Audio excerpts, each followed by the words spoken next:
Hello everybody, you're welcome back again to the Reggae Appreciation Society. In terms of sheer impact, no other record label has had the influence that Penthouse Records had on the dancehall reggae scene in the 1990s and the 2000s. By 1992, it boasted of an artist roster of Wayne Wonder, Beres Hammond, Tony Rebel, its biggest star at the time in Cutty Ranks, and a new upcoming artist called Buju Banton, who would go on to become the outfit's eventual biggest star. But in recent times, Donovan Germaine, the owner of Penthouse Records, has stirred up some controversy with statements which indicate that Cutty Ranks, the label's main man and one of its first artists, didn't particularly like Buju when he first joined the team and refused to embrace the upcoming artist or even record a song with him. Not long after joining Penthouse Records, Buju's first album for the label, called Mr. Mention, hit the streets and became the biggest selling album in Jamaica. And Gargamel would end the year on a high when he broke Bob Marley's record for most #1 singles in 1 year. And Donovan Germaine's statement that Cutty Ranks' career downfall was due to him not embracing Buju Banton sent the internet and rumor mills buzzing as fans and commentators began to scrutinize certain facts from those times. And the most repeated of these was that Cutty Ranks left the label in 1992 around the same time that Buju was becoming a megastar, only a year after his album Lethal Weapon was released, a record that was an absolute scorcher and runaway success. Many implied that something must have driven him out of the label, very possibly jealousy of Buju's emergence as the main man at Penthouse. Let's take a walk back to 1992 and examine the nagging question: did Cutty Ranks really reject the up-and-coming Buju Banton? By the end of the 1980s, Cutty Ranks was one of the biggest dancehall DJs on the Jamaican sound system scene, a veteran of prestigious outfits like Gemini, Metro Media, Kilimanjaro, Stereo Mars, and Arrow sound systems, before recording his first single in 1986, titled Gunman Lyrics, before scoring several hit songs by the end of that decade. He was an established artist by the time Donovan Germaine, a US-based Jamaican producer, returned home in 1988 and set up Penthouse Records.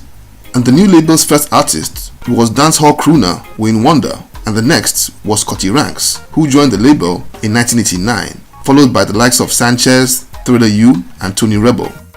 Penthouse would quickly become one of Jamaica's best studio and record label, all thanks to the international standard that Germaine applied in tandem with the studio's quality sound and equipment. It wasn't only attracting the hottest new stars in the country, but also rebranding and relaunching legends like Beres Hammond and Marcia Griffiths. 2 years after joining Penthouse, Cutty Ranks released his first and only album for the label in the incredibly successful Lethal Weapon, which featured the likes of Beres Hammond, Dennis Brown, and Marcia Griffiths. A year later, a skinny feline 19-year-old dancehall DJ called Buju Banton, aka Gargamel, had become a sensation on the sound system scene and had recorded a 10-track album called Stamina Daddy, produced by Winston Riley of Techniques Records.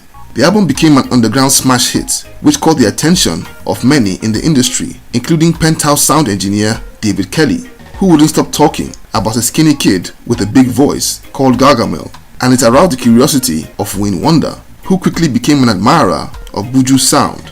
And as Jah would have it, a meeting between the two guys would change Buju's life forever. One Friday night, Wayne Wonder attended a dance in Clarendon organized by Winston Riley, the producer of Stamina Daddy. Buju also happened to be performing on that same night, and he mashed up the place big time. So Wayne Wonder was so impressed that he took him back to Penthouse after the show and would pick him up every day to go and write songs and record together. Eventually, Donovan Germaine heard the music they were making and snapped Buju up on a record deal, and months later, he became Jamaica's biggest star.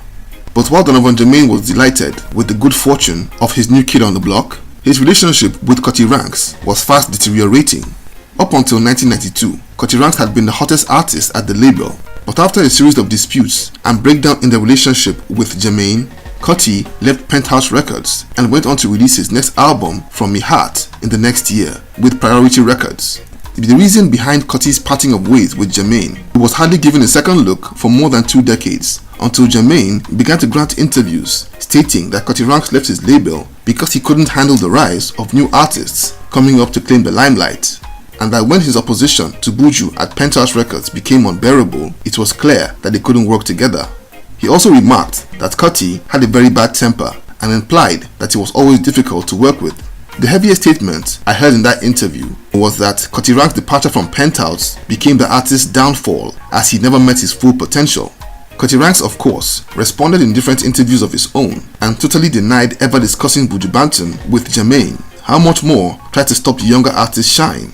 He went on to say he had no problem with Buju and blamed Germaine for trying to drive a wedge between Buju and himself as a way of distracting from the fact that the producer wasn't a straightforward guy who always used division as a form of control and a way of drawing attention from his dirty dealings with his artists. He went on to cite the fact that despite his album Lethal Weapon selling millions of copies around the world, the only royalties he'd ever received from Penthouse was the sum of 25,000 Jamaican dollars.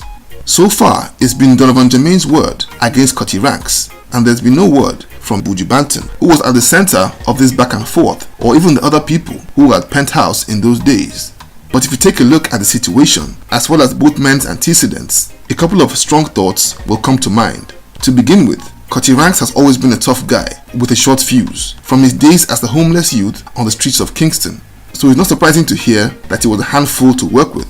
However, he was a supremely gifted artist who was in a hurry to get his music out. He had joined Penthouse in 1989, and despite recording several songs, Penthouse didn't release any of his music until he was forced to go and record one of his songs, titled The Bomber, with a studio and label right next door to Penthouse called Shocking Vibes, months after Penthouse had refused to release it.